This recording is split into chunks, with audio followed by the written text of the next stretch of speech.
All right, I will start introducing our panelists for tonight. I will be really brief for the sake of brevity, not for a lack of accolades on their experience and CVs. So we have Safa Balushi, Omani artist mixing urban installations and performance art. We have Akram, Saudi experimental dancer, and we have Reem Al-Thani, deputy CEO of exhibitions and public art at Qatar Museums. Without further ado, I would just introduce the topic of tonight. Movement. It's a topic that often is not necessarily associated with stone, particularly with stone sculpture. Not in the literal sense of movement, maybe dynamicity and fluidity. But I really wanted to explore the overlaps, the combinations, and the potential for actual sculpture beyond its traditional values of stability, immobility, verticality, power, and so on. And what better than finding a counterpart as soft and ephemeral as dance and movement and performance art. I would like to first put out a question in the air for the panelists about how do you see this connection I'm proposing here between art and sculpture and visual arts, more traditional formats of art making like stone sculpting, and the topic that we're exploring tonight, the idea of dance and movement and performance. Do you see a connection? Do you see a conversation that needs to happen? Do you see possibilities to kind of connect these two things in something that goes beyond an afterthought or a simple exercise of activating an artwork, which is something I really dislike?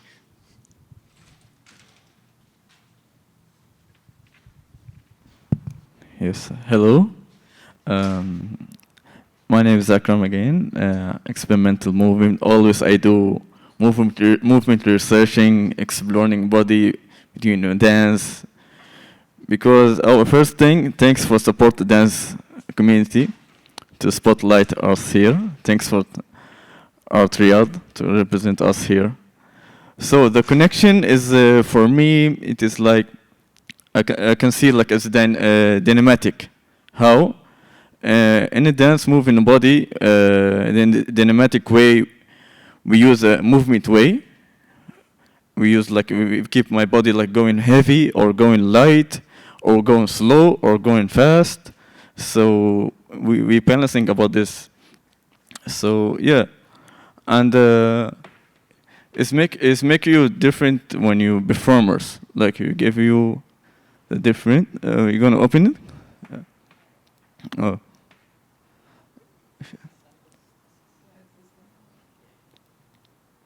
Let's see a picture.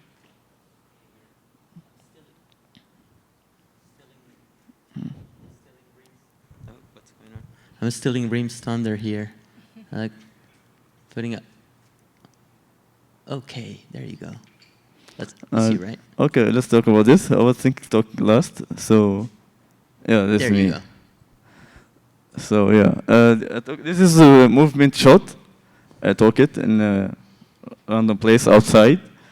Is like a reflection, like a dynamics, like I say.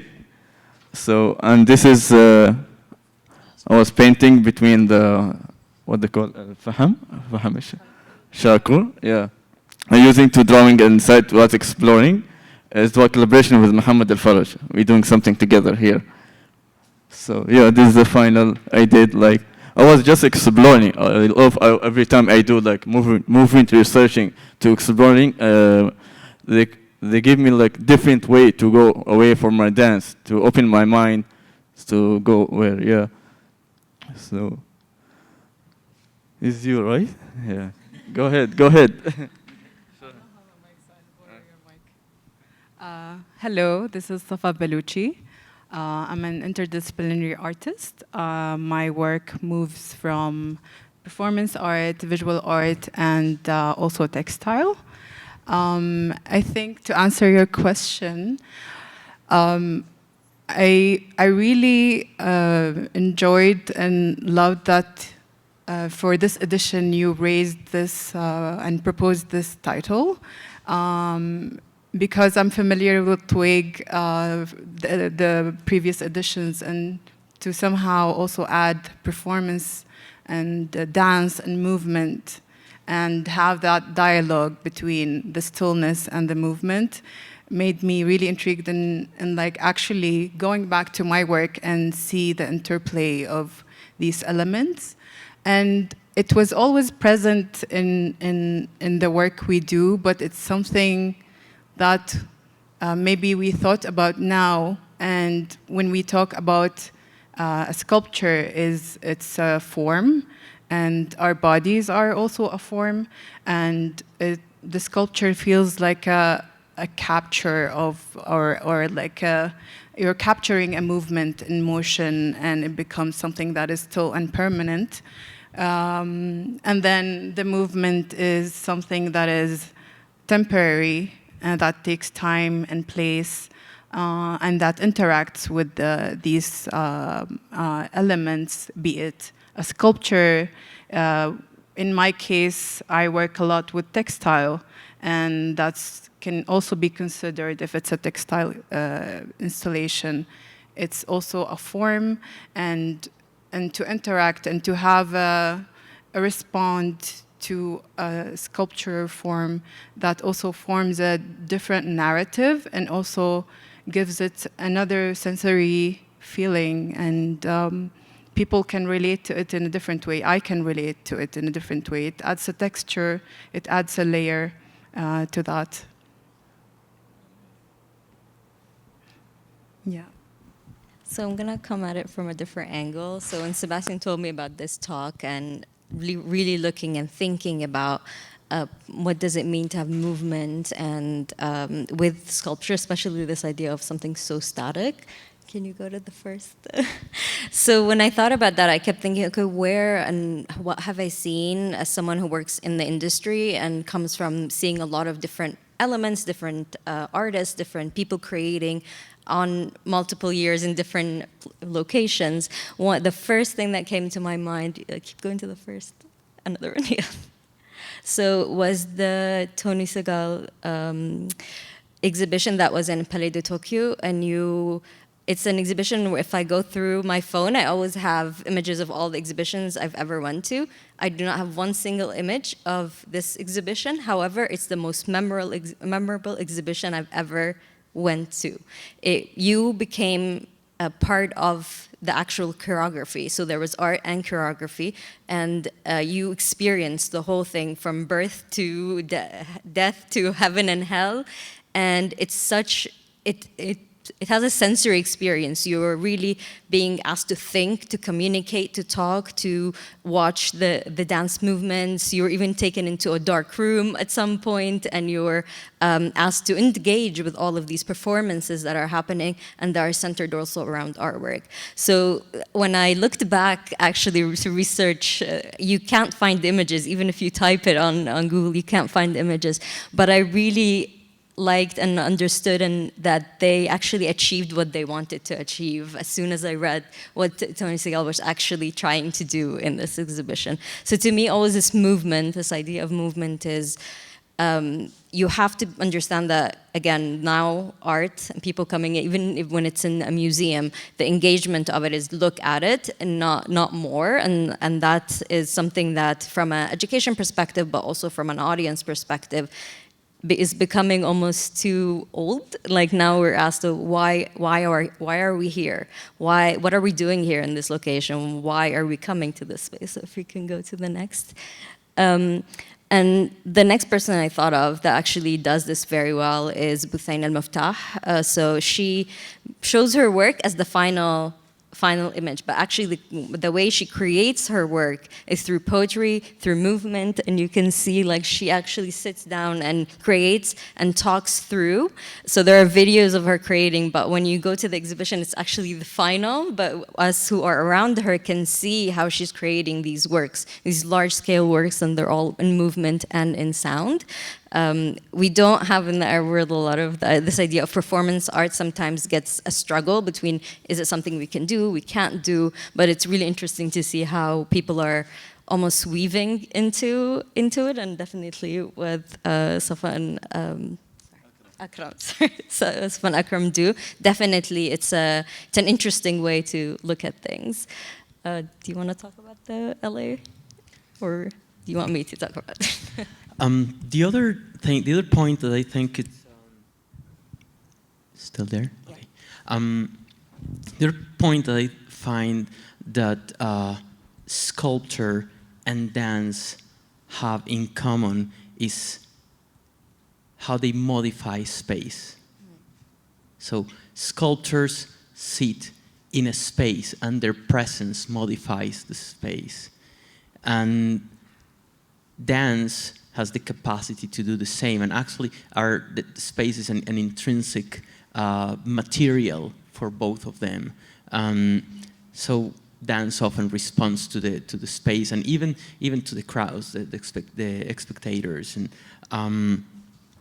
and that's something that sculpture ideally should do, but not always does.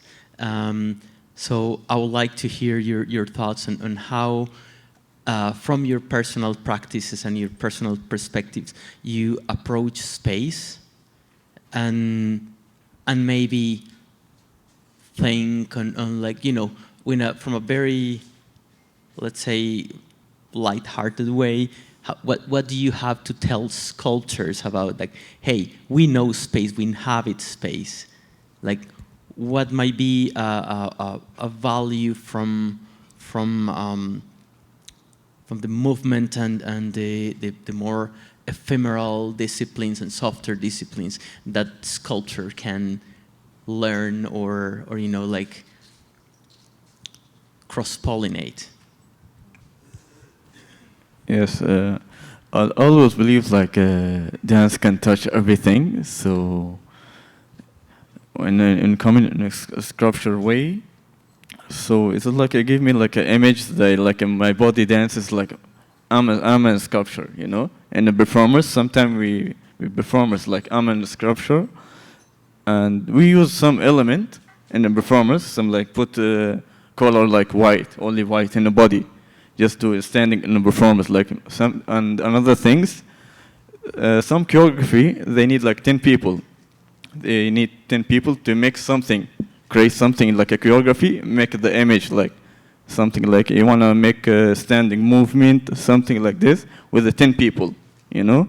So it's different, like it's like a connection. It's very different. And also, we have also another thing is like we call it the shadow. The shadow is just like when I do research about sculpture, there is a sculptural, it is like reflection, the shadow between the sun or the light. If you see the video, can I show him? Yeah.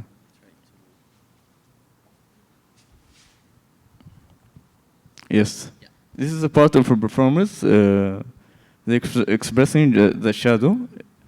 Because I researching the sculpture, they using the shadow way, in like a sun way or light way reflection. This is a performance. The reflection, the shadow, how the expression, like how the movement look, as a movement way, not in sculpture way.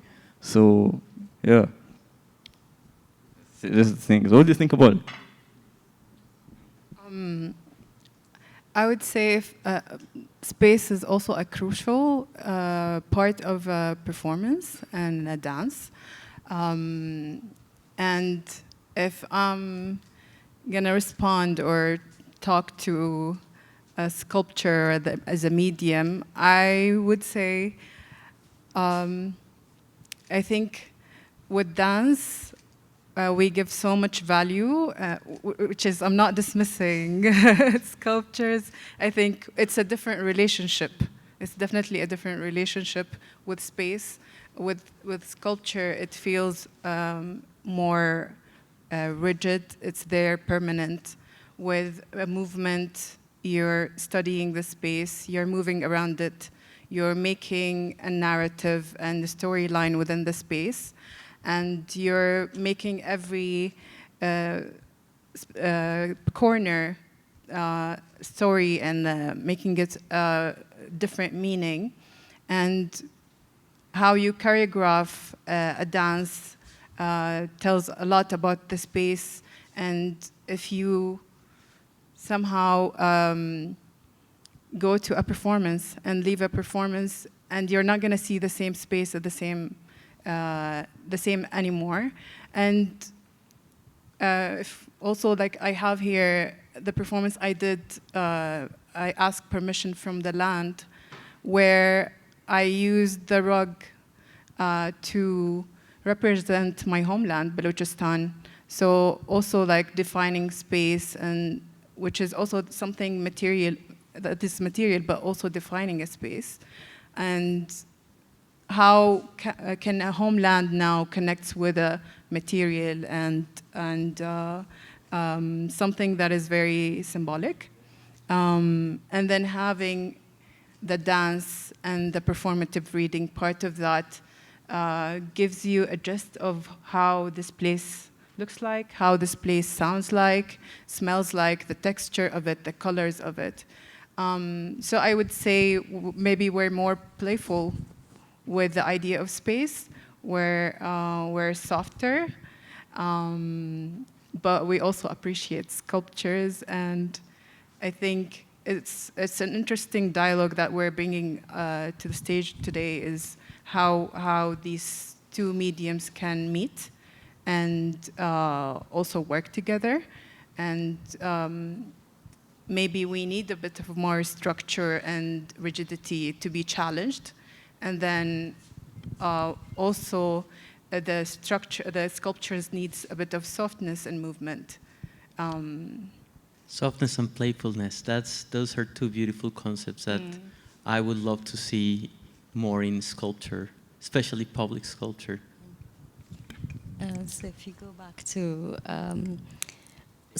the beginning. Dance project? Okay. Yeah. So I'm gonna share images from an experiment we did during the World Cup, actually, where we had Benjamin Millipede actually choreograph 13 different dances, actually, that were scattered around the city, around Qatar, actually, and with public art. So they were all in connection with public art, with heritage houses, with the National Museum.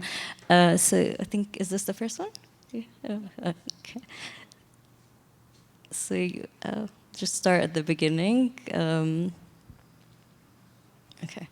So it was very interesting because it wasn't, the performance was happening at certain times, but it wasn't like, hey, gather here for the performance. Definitely it was made in terms of, here we are with the people. People are going into the museum, and you see the dancers are dancing through the Baraha, which is the center of the National Museum, really reflecting on the shapes, on the forms. If you keep going. And you can see here, like, actually, we're getting people, like you were talking, Akram, about getting those angles, getting those performance in certain choreographed lines, but also the public, like people actually capturing what is going on, what's happening in this space, and almost changing the energy of the space as they're performing. Here, this is another one that was done in Richard Serra in Qatar and Zikrit. Again, this idea of like it's such a rigid sculpture and it's vast in a vast desert, but then came in the performance and light, soft clothes, and actually going around actual and colorful. And this space is not colorful at all. It's all very monotone, exactly. And here, this was another one. I really enjoyed this one because it was in. So this is the first Richard Serra artwork that we have, and is at the edge of the Islamic Museum, which is our first museum, and it's in a space where you really have to intentionally go. You wouldn't be going all the way around the crescent unless you really wanted to. And then having the performance there gave it a new light that I'm someone who has been seeing it for years, saw it in something very completely differently. If you go through, yeah. Here at the National Museum, so you could get all these interesting views around with the public, and you can see the public is not, it's a part of everything that is going on. Go ahead. This was another one. This is in the olive fur. Yeah, these are the Moroccan. Yeah, and it was so interesting to have them there. And this artwork in the desert is by Oliver Lassen, and we've had multiple performances actually. So from them, we also have multiple Qatari performances that have happened around them. They're filmed, which I'm glad they're actually filmed and being shared around the world. But it's like this idea of how does this space that we've created, the placemaking, the landmark that we've created, how do we engage with it from a different way, and how does performance actually work in a space like this, using the mirrors, using the sand, using, you can see the little tabla, I don't know what they're called, actually, and engaging in a very almost ceremonial aspect of it.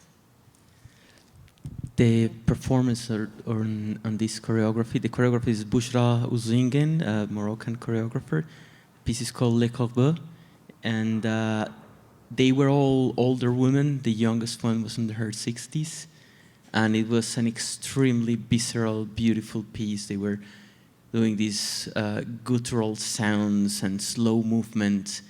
It's a really powerful place, and with their presence, really made it almost into a spiritual experience, I would say. And then some were actually capturing different parts of the city. This is in the Daos, so we have many, many, many Daos. We're actually famous for, how do I say, restoration, the restoration of Daos in the Gulf. So this was a really nice moment to actually capture that in that atmosphere. Oh, what was on the other side? Yeah, this is the Paul Smith. And then here we have also, it's interesting from a scale perspective because Richard Serra is actually placed at the highest, I don't know, level that we have. Topographic elevation. Exactly, it's at the highest, and it's higher than the highest one that we have. So it's really interesting to also look at the scale, be able to understand the scale of these objects that are in the desert with the cliffs, with the person, and the performance that was happening around that element. Oh, the Kusama, yeah, as well, yeah, the Kusama. So as you can see also, like again, it wasn't like clear the space, we're gonna perform. It's like we are here, and we're gonna perform with the sculptures around. This was in the Kusama in the Islamic Museum, and you can see the Qatar skyline right behind it. And then we did it as well on the Corniche. So we were engaging where people were, rather than telling them to come to us, we were coming to you. Yeah. This was in Barzan, one of our heritage locations. Post office, a whole performance, a contemporary performance in the post office, which is a building from the 80s. Yeah. All right. Yeah. Go back to. All right. So we've talked about space. We've talked about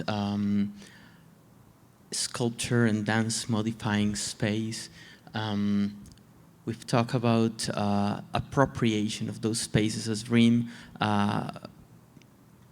hinted, and Sarah also kind of came out about being the naughty child in the previous talk and touching artworks in museums. The tactility is another quality that I think it would be really interesting to explore in this conversation between dance and sculpture, especially these public stone sculptures that are made for people to sit, climb, touch, and dance has this is basically caressing the space, touching the ground, touching the surfaces. So like I would like to talk about texture, tactility, and this type of let's say properties that are shared by both disciplines, let's say. And I would like to approach that from your practices, from your drawing practice, drawing and dancing practice, Akram, and your textile installations, Safa, which I guess involve many other elements like the wind, the light, and you know how all these elements play a role in the way you structure your pieces. Okay. In I have an our way practice I do is like كيف أقول الأشكال الهندسية textures الخامات ولا material. We can mix Arabic and English and then we just kind of figure it out here. Yeah, I'm trying to translate. Sorry, my English is a little bit so. ما في مشكلة. So I want to say something like I'm doing the form, like you know, the square and the circle and the triangle lines. So I'm using my body and going to like open like in the box. I'm in a box. I'm in a square, dancing in a square, and dancing in a circle. Circles expressing the speed and the flow. So I'm trying to like reflection this element in my body. So it's also helped me a lot in practice. Yeah. That's actually amazing. I actually have a soft spot in another of the hats I wear. As a art practitioner, I've been flirting with performance for quite some time. But again, I have a very material practice. My interest in sculpture. So and I'm not a particularly skilled performer. So I'm better building things. So I often build props, build forms, shapes to kind of accompany the action that's happening. So that's really interesting that you brought that up. These figures, these forms that are in some way, I guess, sculptures that become part of your performance. Is that what I? If you talk like a material, like this work I did, I have an artwork like I did like I'm talking like a heavy and light. I took the inspiration between the stone like expressing the silent and the heavy, the power, and the sand is like a flexibility and the smooth. So a reflection this also this and it's part for element in the dance. So I'll play to the dynamic. I will go to right now to the dynamic. So I play with the movement as a different way. The heavy, the level. So how can I show you this element in my body? So yeah. Yeah, if we go back to my relationship with the textile and texture, it's a crucial part of my practice. I grew up being around fabric and seeing my mom design her own clothes, but also like the care and the love they had for fabric and texture in general. And then also just exploring the crafts from homeland and like going, because most of the works I did lately were inspired from my visit to Balochistan for the first time. And I think there I encountered all these textures and textiles pieces because the Baluchi culture is rich in textile craftsmanship. So it's the rug that you see, and it's also the traditional Baluchi dress that is filled with handmade embroidery. And for me, these textures trigger memory, trigger emotions, And when I am in the rug, for me that felt home. And it's the texture, it's the smell that it also evokes, and the texture of the wool, because it's very specific to Balochistan, also the way they use wool and the goat hair. So all of these kind of trigger these emotions that are very necessary, and they're for the process of my performance and the way I tell a story, the way I move and choreograph my performance. But also, I think with textile, it really evokes this sense of you have an idea of that space and that place and how it looks and the color of it. Also, big part of it is what I wear, which I most of the time design myself, because the flow of it and how it feels in my body also really kind of forms how I move. And then in the performance itself, if I hit the floor with the rug, then the sound is different. Or the pain that it's also like if I hit the ground, because a lot in my performance there is a lot of touching the rug and also hitting the rug, asking for permission, and also trying to awaken the rug and the land. So through that, it's also your that interaction with the textile that kind of also evokes a certain emotion and also transports me to different places. And that's also maybe specific to my practice and my relationship with textile that goes back to my childhood as well. That's beautiful. I would like to start closing the conversation, approaching the idea of collaboration.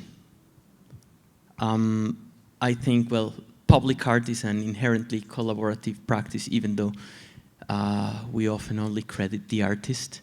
There is a lot of, it takes a village to put up a public artwork on the street or on the landscape. And, but it also reflects this nature that the public art is out there for the people, for that village. And dance as well. Dance is well, it can be a very individual practice, but while choreographing and while performing, it involves people, involves audiences. I would like to hear how your practices engage with other creatives. Like in your case, Safa, for example, you were talking about designing your own clothes and getting, I assume you require a series of logistics. I see you do video installations, you have your textile work, and Akram, you mentioned your collaboration, the dancing, drawing, performance, and well, Reem also introduced the collaboration with Benjamin Millipede, who curated the In Motion Festival in Qatar. So, like, I would like to reflect on this idea of collaboration and how necessary and even urgent it is, not only to engage on, but be upfront, transparent, and even inviting, in the sense that it's important to have visibility to all parts involved in creating works, and how do you feel about that, and how do you approach collaboration from your individual parts on this system? So I'm gonna bring a little bit of a different angle. I kept thinking about this because it's not something you automatically get to when it comes to both sculpture but also performance art together. You either have them on stage, like you have the Lion King, or multiple in the opera and all of that. You have that both come together in that way, but I see a similarity between them in the way that they engage with the public. Both of them are in space, and both of them are for view, and not necessarily always for the engagement with the public. It's all about actually viewing them. So I always think about this, like, what is it that, how can we, but coming together almost activates them in a very, very different way. Yeah, that's just my thought on this. For me, I think collaboration is a big part of my practice. If not, most of my works are very much collaborative, and I feel very comfortable in that. And I feel that definitely adds value to the work. And I think I'm maybe more sensitive to the idea of a solo, because in my performances, I feel a vessel that is carrying all these recollections of memory, of knowledge, of sounds, of textures, and then maybe redirecting them and creating a narrative that speaks to my body and speaks to the audience. So collaboration is a very crucial part as well in my practice, and through, like, sound, I have someone who's going to work with me with sound and visuals, and also the production team who's going to work on light. And it's not only my decision. All these creative decisions are also taken collaboratively, which humbles you and also and make you learn and to adjust within an environment, and also improves the way I think, because it's not only my decision. Maybe I am directing, but also I'm being taught, and that's a beautiful thing to also not forget as an artist, that we can learn still through collaboration, through being mentored, and all of that.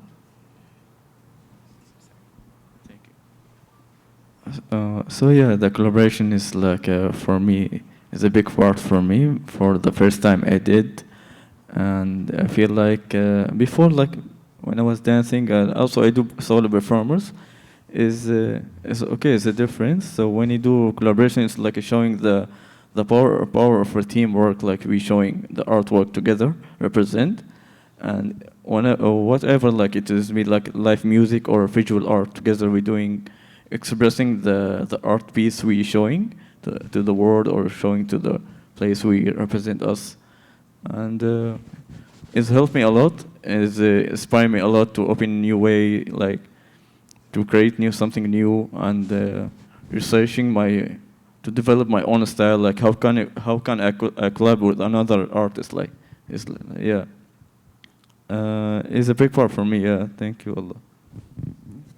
So for collaboration, I'm going to come at it from the angle of you and I work with a lot of artists, a lot of creatives, from different angles, from different ideas, and it's always a collective. There are, like you're saying, the creative decisions that need to be made, the understandings. Other people might actually have a better understanding of how to get your own vision done, and that's very interesting, but also very important within the art field, that you're not just insular or alone working in a bubble. You're actually collaborating with others. More ideas, more learning, more, I don't know, bigger and better things come when you do so.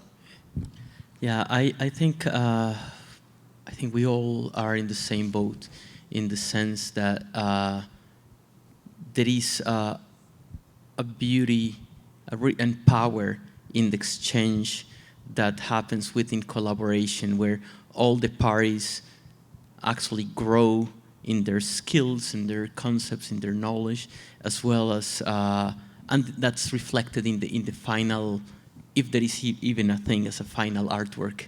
You know, like part of the topic of the symposium is this idea of abandonment rather than completion, and yeah, I would like to invite the audience to help us complete this talk with your questions and your comments, and address this very accomplished and group of people we put together tonight.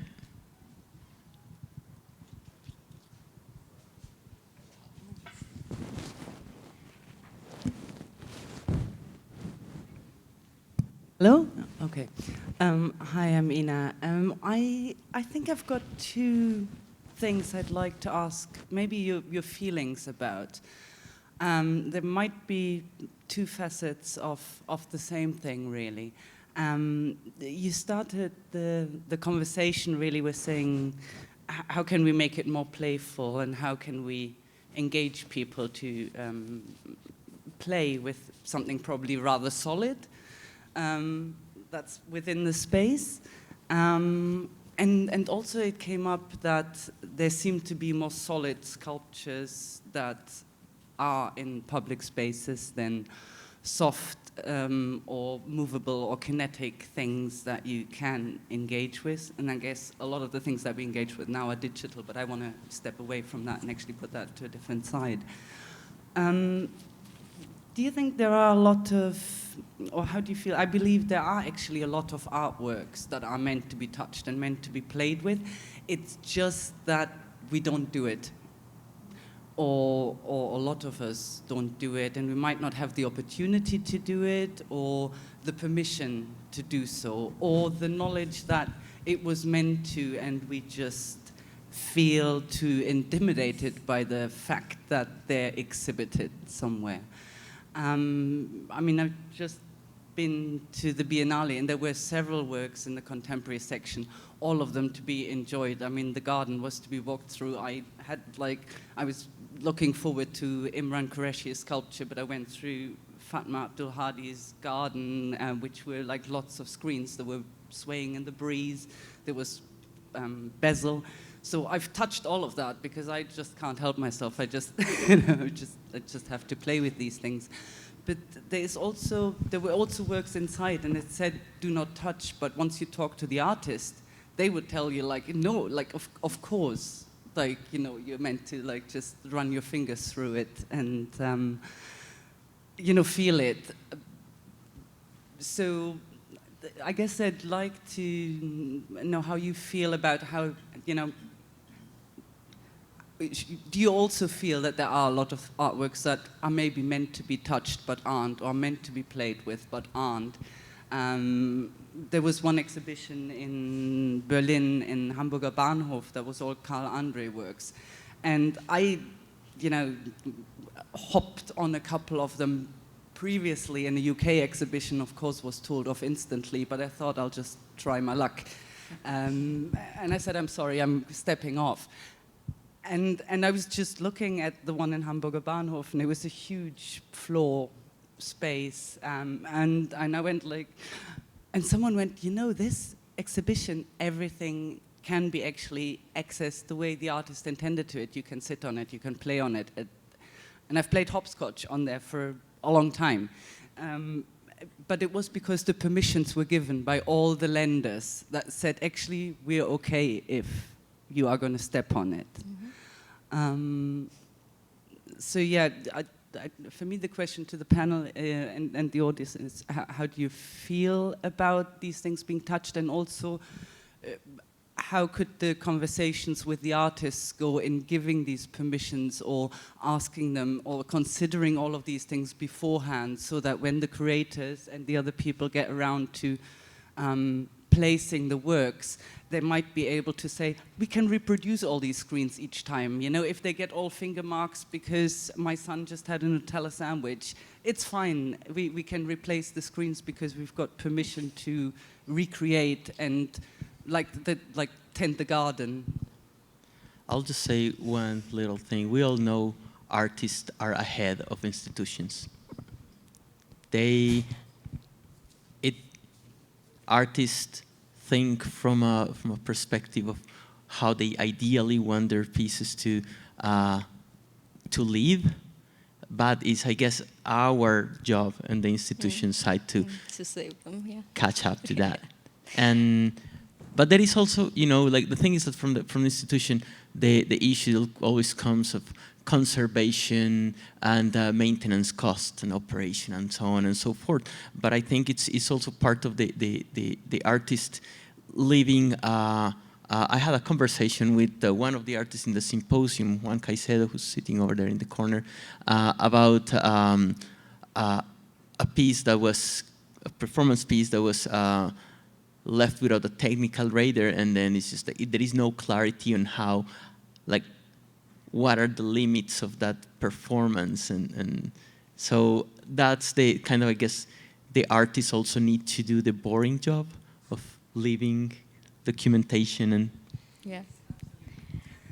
So I'm going to come from the institution side and from the design side.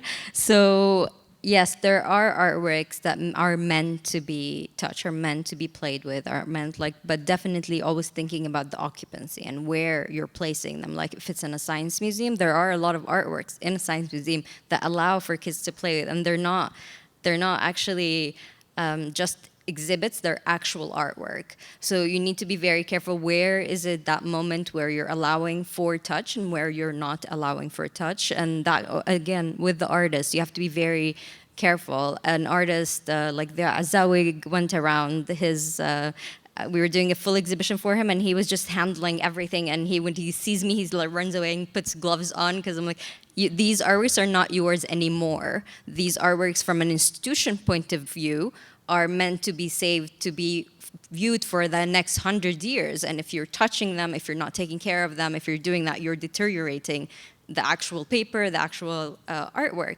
So it's like that transition also of when the artwork actually belongs to the institution, belongs to the greater good, I guess, versus that they belong to the artist and he can do anything he wants to them. So there's always that fine line that we're playing with, but also from a design perspective, best practice is to have an arm's length.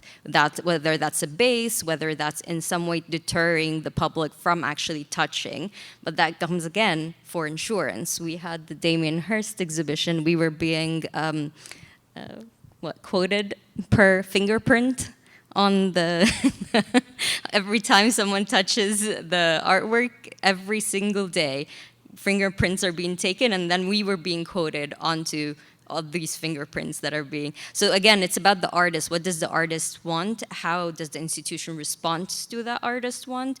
There are VR exhibitions where we had the X fashion, where people were allowed to wear these goggles with VR. They had like a pack. I don't know what the pack was for. And then they had to walk on a path, and they had to be accompanied, and they would actually put their feet in water and go through the whole experience. It's both a sensory and a visual experience. So there is different elements that you can think about. We had an artist who made what's it called? A carpet with sand.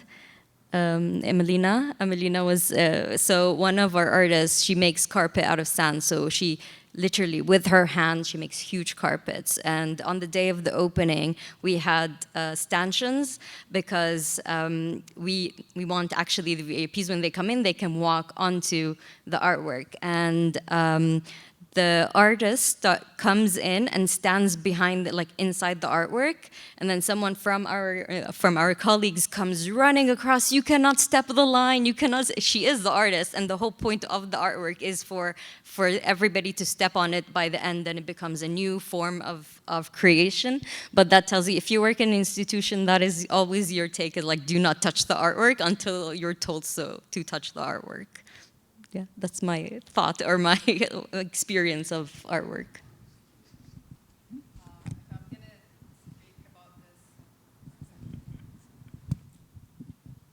If I'm going to speak about this from an artist perspective, I think, yeah, like you said, it depends on the artist how sensitive and protective they are with their artwork.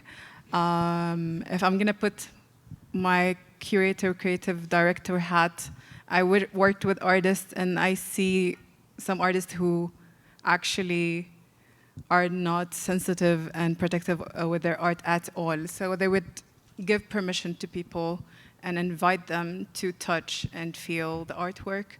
And you would immediately see how that artwork leaves a mark with the audience. Because if you put "don't touch," that's already distancing the spectator from the artwork. But then we also care for the craft and the time that was invested in this artwork. And then for that, the artwork needs to be protected and maintained. But as an artist, I am not sensitive and protective of my artworks at all. I allow, and I think that's the beauty of the art, when you involve people and make them part of this process as well.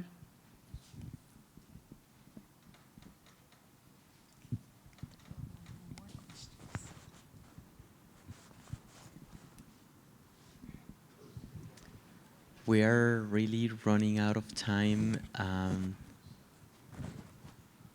Do we have a couple of minutes for a brief question and a brief answer? No? Okay, so there is a schedule, something going on that I guess your transport is going to leave you behind. So anyway, thank you very much for the audience. I would invite the people who wants to ask questions to do it off stage. I want really to thank the panelists for bringing this interesting conversation tonight, and these beautiful visuals of their artworks and their output as creatives and people in and practitioners in the industry.